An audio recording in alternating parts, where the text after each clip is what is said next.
Si è discusso delle malattie del fegato nell'era della medicina di precisione nel corso di un convegno che si è svolto stamani presso l'Hotel della Valle di Agrigento, organizzato dall'Associazione Medici Grecas, gruppo epatologico clinico associati siciliani. L'obiettivo è quello di condividere conoscenze e competenze mediche. È un congresso che raggruppa diciamo, tutti i migliori patologi siciliani e non, perché ci sono molti colleghi che vengono anche diciamo, dall'Italia, ed è un congresso che si prefigge diciamo, di parlare di temi prevalentemente patologici come l'epatite, ma soprattutto come la sindrome metabolica, quindi la steatosi epatica, nel diabete o nell'obesità. È un congresso che noi facciamo ogni anno come Grecas, che sarebbe gruppo epatologico siciliano, ed è un congresso che ogni anno è itinerante, diciamo cambia sede.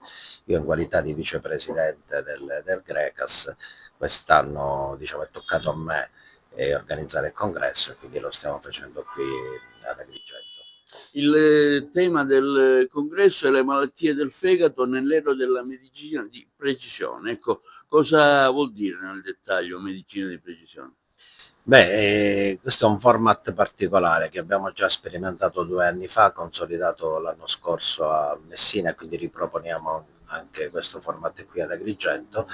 Ed è un format praticamente diverso dal solito congresso dove ci sono le solite relazioni. Ci saranno delle tavole rotonde fra esperti con il coinvolgimento anche dei medici di famiglia, medici del territorio, proprio per stilare, poi alla fine del congresso sarà stilata una carta che sarà chiamata Carta di Agrigento con delle linee guida.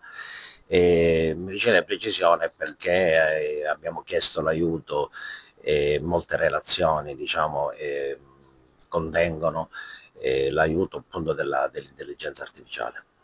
Okay. Ecco, gli obiettivi della vostra associazione, prima di parlare degli obiettivi del convegno. Noi siamo un gruppo di amici che si diverte a parlare insieme di tutto quello che c'è dietro la diagnosi, la cura, il monitoraggio delle malattie del fegato.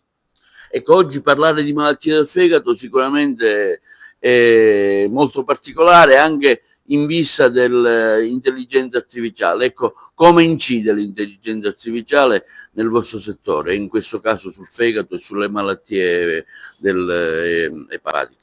Un clamoroso cambiamento di scenario. Noi non siamo spaventati, siamo stati tra i primi già 2 anni fa a cominciare a provare ad assaggiarla. Diciamo che questa nostra riunione, e colgo l'occasione per ringraziare i responsabili scientifici, il professor Carlo Cammai, il professor Vito Di Marco e l'amico Giuseppe Primario di Medicina Interna di Licata. Noi da anni abbiamo intrapreso questa strada, non siamo spaventati, la dobbiamo conoscere, la dobbiamo utilizzare come strumento per migliorare quella che è la nostra capacità di diagnosi e cura.